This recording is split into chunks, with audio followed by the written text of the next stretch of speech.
Bella, it's fantastic to see you in your garden, and I have to say this is your front cottage garden, and it is so tranquil and so charming, and presumably from what you've got here, you've got delphiniums and things, you've got colour here till when? Are we seeing it at its peak? I don't think we are we? No, I mean my whole garden really is aimed at late summer. So a lot of these things are lovely now. So I mean obviously you've got all the forget-me-nots, and some of the things that look like forget-me-nots are actually Brunnera, because in the dry shade along the bottom of the hedge. Great plant, isn't it? It's really a fabulous plant. Yes. But you've got all the delphiniums, but there's buckets and buckets of dahlias to come in later in the year. Lots you don't more. leave your dahlias out? So some stay out, but there's new ones. Every year there's new ones. Yes. Somehow there's always room for another plant. And also a dahlia. Always and another dahlia. Yeah, absolutely. And you very kindly brought me a dahlia, so I'm even happier to have yet one more dahlia. We'll probably go up in the curved border because it'll fit that colour scheme just perfectly. So I find you, when I look at your CV, it is fascinating because you've worked in Russia. You studied economics at City of London Polytech, and then you went and worked for a bank in Russia, and you speak Russian, and you lived there for a fair few years until the financial crisis, and then you came back here. You are a member of the Hoare banking family, so obviously it's in your blood, isn't it? And because Henry the Magnificent was the Hoare who created Stourhead Gardens. Yes. You've got the green genes in there too, haven't you? So yeah, and you've got Stourhead, which is about a mile that way. And so you've been brought up with Stourhead, your family garden and home, on your doorstep. Yeah. And it's utterly magical, though it hasn't got any flowers. It's a very strange garden. It's all trees and lakes and temples and hardly any flowers. And I have to say, I do love the flowers. Obviously, at the moment, they're doing the rhododendron thing, which is amazing. But I love the sequence of flowers. I love that feeling of the seasons, and the fresh growth of these euphorbias is just so exciting to me. And the blue-green foliage there on the sedums, and then they're going to come up and they'll have those sort of green heads, and then they gradually go pink, and then they go dark red, and then they go dark brown, and then they go black. And they're fantastic for months and months and months, and they do a different thing each month. No, they're wonderful, and I do the Chelsea chop on mine, do you? Because if I cut them back now, or in a week or two, but just about Chelsea time, and Chelsea is starting, this will go out in a week or two, so it'd be just about when you should cut them. Yep. And it makes so much difference, because you get many more flower heads, shorter, tighter stems, and they don't flop like a load of drunken people in your borders. We do that for some of them. These ones, this ground here is very, very dry. So they don't get too lush. They don't get too lush. The ones at the other side, we do that too. Otherwise, they just go up and then they go bleh, and fall down, and you just get a great empty space in the middle, which is it's so no fun at all. disappointing. But back to Stourhead a minute, I can quite understand. It's a landscape garden. It's the most beautiful, picturesque landscape in the world or something. And I couldn't possibly say. And Henry the Magnificent sort of did it before Capability Brown. It was like in the 1740s, wasn't it? Before his influence was really making everyone go for the Capability Brown touch. So his is more like this, the Poussin painting. Poussin, how do you say him? So there was Poussin, and then there was also the writings of Alexander Pope, who was really sort of romanticising nature. Yes. And saying how beautiful nature is. Of course, a landscape garden is designed to look like nature. It's actually not natural at all. Very pepped up. Very pepped up. Stylised. But it tries to hide the edges. It tries to blur the boundaries. Yes. And that thing of quite what's inside and what's outside, and quite how big things are, quite how far away something is. They're trying to play with that scale. Yeah. Yeah. And on a smaller extent, I am trying to do that in this garden, and I'm trying to borrow the landscape beyond. I mean, when we get to the other side of the house, the view here is utterly sublime. Beautiful. And, nicer than Stourhead. Because Stourhead is in a little enclosed valley. It barely has a view out. There's sort of one point where you can see out. You actually see the trees that are on top of this hill here. Yeah. You can just look straight over the top of me at those trees. But most of it is an internal view. Yeah. And everything is sort of picture perfect and managed. Yes. Rather than being part of a wider landscape. Yeah. So are there lots of Hoares that are bankers and gardeners, or are you unusual in that? Your father, was he keen? So my father probably was more a forester than a gardener. Yeah. My grandfather was definitely more forester than gardener, as well as banker.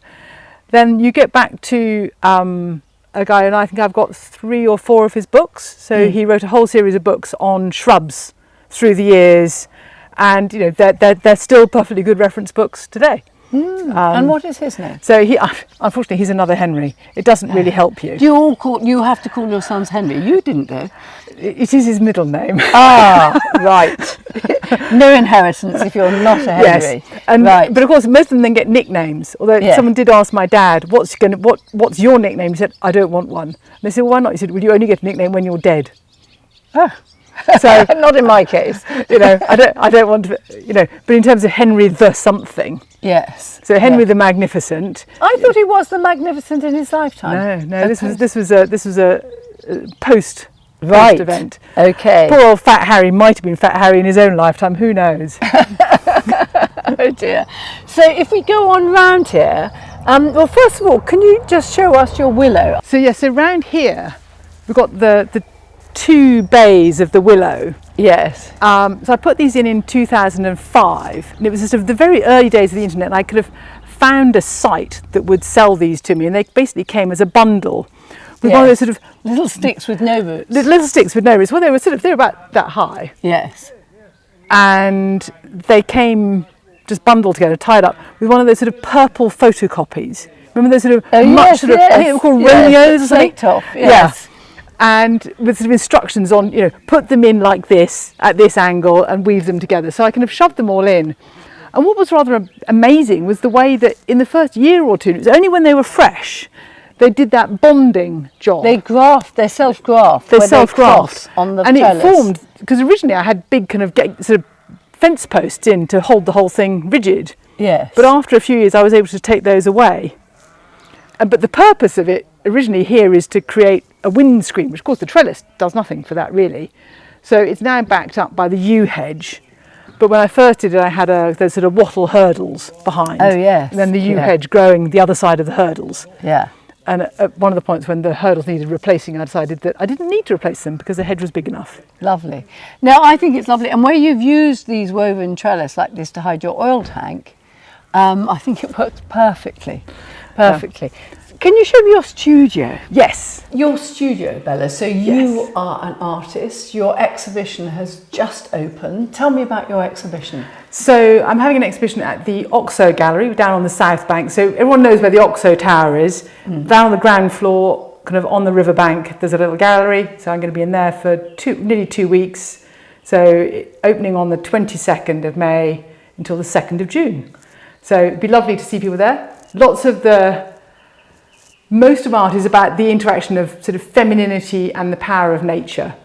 And you know, that's what I've been working with for several years. And a while ago I came across this group called The Glass House, who are a fantastic not-for-profit working with female offenders at a prison and training them in horticultural skills and then bringing them into employment working with houseplants. And it's their whole kind of, it's how they rebuild their lives and come out of prison and back into the real world. And rather amazingly, to date, their reoffending rate is 0. That is impressive. Which, you know, I mean, compared to the average woman prisoner, what would it be? I don't know. I mean, I know for men, it's something like 70%. High, very high for men. And I think it's lower for women, but it's definitely not 0. And these are some of the some of these ladies. Amazing. So I had the privilege of meeting them and talking to them, and what I tried to do in the paintings was bring together something between either something that they said or a reaction that I had to their character. So literally with the little dog roses, she's quite a delicate, soft person, and yet with an inner toughness. And I thought that wild rose really caught that, because they look so delicate, but you actually know they're not. They're really tough. Really, really They tough. Have to be tough to lead the life that they lead. And that's what I thought of her. So, in your garden, you obviously use colour very carefully, because of being a painter, and you have lots of these colour wheels. Now, do you take that colour wheel and use those rules that it suggests in your borders, or do you ignore them? I definitely don't ignore them, but I'm definitely not slavish to it. And definitely in different areas, I'm more thinking about the atmosphere I'm trying to create. Am I trying to make it cool and floaty and romantic? Yes. Or am I trying to give it a kind of bold, vibrant feel? So I will be very conscious of the colours of the plants. But when you're looking at plants, you've got to think about their colour all the year. So the foliage, the fresh foliage, what are the autumn colours? What are the buds like? What do the flowers do when they die? Do they die elegantly? Not. All these different things really come into play. Yeah, and confuse the issue. And confuse the issue. Yeah. And then you're playing the whole thing in 3 dimensions and then the 4th dimension of time. Yeah. So, you know, the big curved border at the moment is very much kind of bright yellows and bright blues. Come back in July and it's gone back to kind of creamy yellows, but I've introduced a deep red, which doesn't exist at all at this time of year. So the colour evolves during the year as well. That's lovely, having that change. I must say this studio is to die for, isn't it? Because you've got the wonderful view out there over the hillside into the valley. And then on this side, you've got a pool. Now, I think the way you've designed this pool, and you've laid out all this garden, you've been here for 20 odd years. Yep. You've laid out all the spaces. And the way you've designed this pool, I think, is really clever. So you've got the hard edge around the top, the brick edge going around in a circle, and then they've got the marginals sitting slightly lower it's sort of a planting shelf. Yeah. And then the gaps allow the water to go backwards and forwards. So there is a sort of garden mesh. There is a layer of that. Because the sunny is, of course, that I didn't actually retain any earth at all in there, so I had to put the garden mesh in. So when you dig in, it's not quite as elegant as it looks. But the basic plan really works, that the plants are there, the water level allows the water to come backwards and forwards, and from the inside of the pond I see the reflections, and we've just decided to dye the water, which has been very good because there's a slightly homemade arrangement supporting these beautiful sculptures by Bridget McCrum, and that completely hides them. Yeah. So I'm very happy. I think the way the water goes up and down is really clever, without showing liners and all that sort of thing. And when your water lilies come out, that gives you more shade cover. Yes. So you'll get less algal blooms and things like that. Now, I think it's, what I think is particularly clever is the scale of this. Because if you drew this on a plan, your average person designing a garden would make some little pimple in the middle. And much wider paths, but I think this oversized pool is really nice in this space, and it makes the whole space seem very intimate but very alive. Gosh, listen to that weather, and you can really see the weather coming in. My goodness, those black clouds. We're going to get soaked in a minute. We need to. Yeah, before we get soaked, can you just show me your swimming pond and your forest garden? I mean, how innovative! So this is the approach to the front door. And I love this composition you've got here, the colours. You've got your cloud prune box and an ornamental pear, and then you've got a cloud pruned osmanthus, and this very cottagey feel. I mean, it's just such a welcome, isn't it? Such a lovely welcome. And you've put all these levels in. Yes, so all of this ground was lifted up. Yes. So when we put the kitchen in, the ground there was slightly higher, so we took about 1 metre off that whole area and put it here. But because this is a smaller area, it made more than a 2 metre lump. But it has, of course, given us appalling drainage, so you can't have everything. You'll get that right in time, and lots of manure and things. And lots of manure, and it will all improve. But the colours are beautiful, aren't they, with that sort of faded lime washed on the brickwork and the green, the pale green you've got on the windows. Had they always been that pale green, or have you changed your... No, I chose that colour. I mean, it's a classic Farrow and Ball And you'll number. keep it that, you won't... Because people move on and on with their house colours, don't they? Inside the house I'm continually reinventing it, but that window colour I'm very happy with. Yeah, it is nice. Your pool, let's look at your swimming. Tell me about your natural pool. So the pool we put in 4 years ago now, and visually the idea is that it kind of anchors the whole of the orchard, which sort of just slid down the hill before. Yes. And it's kind of created a kind of almost a ha-ha with the dam section along here. So the sheep are now below us, but the lambs and sheep have just come into the field. So there's lots of chat from them at the moment, which is lovely. But this is where we come and walk on down bravely into the slightly chilly water and then swim. But there's nowhere really else to stop. So you just sort of paddle around like a Labrador and then come back out again and get a cup of tea. I think you do this business, don't you? No, we're strictly old ladies swimming. And what other house rules are there then? Well, it is natural swimming, Bunny.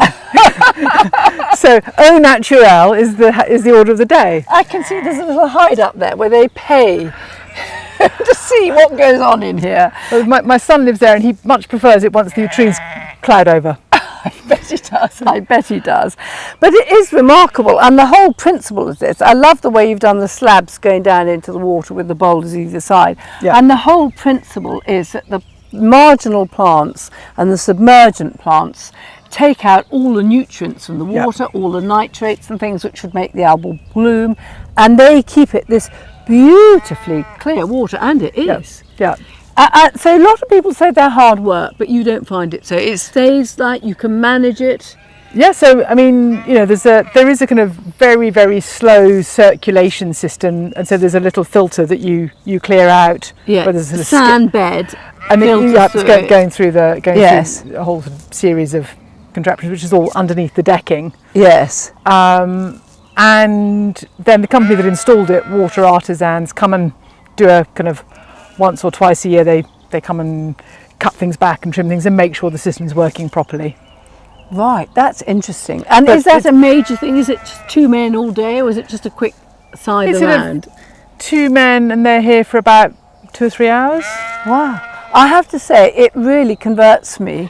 Recently, the swimming pools I've seen have been really impressive, and I think people are getting to learn how to manage them, and they're becoming more success. In the early days, they were high to put in, and you had maintenance problem, and people would rather just fling in the chlorine, which is easier. But to swim in water that's not chlorinated, I mean, wow, And, much nicer. You know, and when we swim here, we often swim kind of in the evenings instead of 5, 6 o'clock in the evening.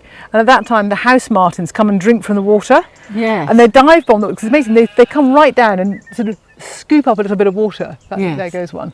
Yes. And when you're swimming, if you swim without splashing, they will carry on drinking even when you're in the water. So you're swimming along and this house martin is sort of doing this past your nose. It knows you can't fly. It knows I can't fly. Yes. And up behind there is your forest garden. So you've got Yes. the orchard with a meadow with lots of yellow rattle, which Yep. is doing really well. Can we have a quick look at your forest garden? Yes. So this is your embryonic forest garden, Yes. just getting going. Explain your ideas to me. So the idea of a forest garden generally is that you have a tree layer, a shrub layer, herbaceous layer, root plants and climbing plants, all in the same space, and you try to work out how they're all going to share the same space. So eventually everything should knit together and form a complete ecosystem. Highly productive, so you're gathering different fruits like currants and things. You're gathering the fruits. Because I'm an artist, I've also got quite a lot of things that produce berries that make ink, or leaves that I can dye from. So there's quite a variety of stuff. It's not technically all food, but it is all productive. Yes. Of course, the get out of jail is that various things are just there for the pollinators. So you can always stretch a point if you've got something like, oh, where should that go? Oh, we can put it in the forest garden.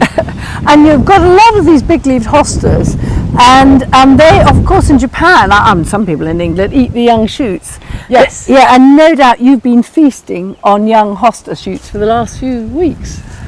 If it pleases you to think so, Bunny, you should definitely think that. Of course. Will you try them? Have you tried them? I haven't tried them, no. They are meant to be quite good, aren't they? But I know what you mean. It's the effort of going to dig up a young hosta root. Yeah. When we, as British gardeners, we think, why would we eat it? I've only just planted them. Yes. I can't believe one would ever have so many. But the climate is so different in Japan, and they don't even have slugs in Japan. When you say, do you have slugs themselves? I say, no. What's the problem with hostas? I don't understand. Maybe they do have them, but they don't eat the hostas. I don't know. But just before we get completely sodden with the rain, thank you very much. It's been fabulous looking at this garden. I'm most impressed. You've done all the design yourself. It's beautifully maintained. I hope you have a fabulous exhibition. and hopefully we'll meet up at Chelsea. That would be lovely. It's been a real treat to share the garden with someone so knowledgeable and interested. Thank you.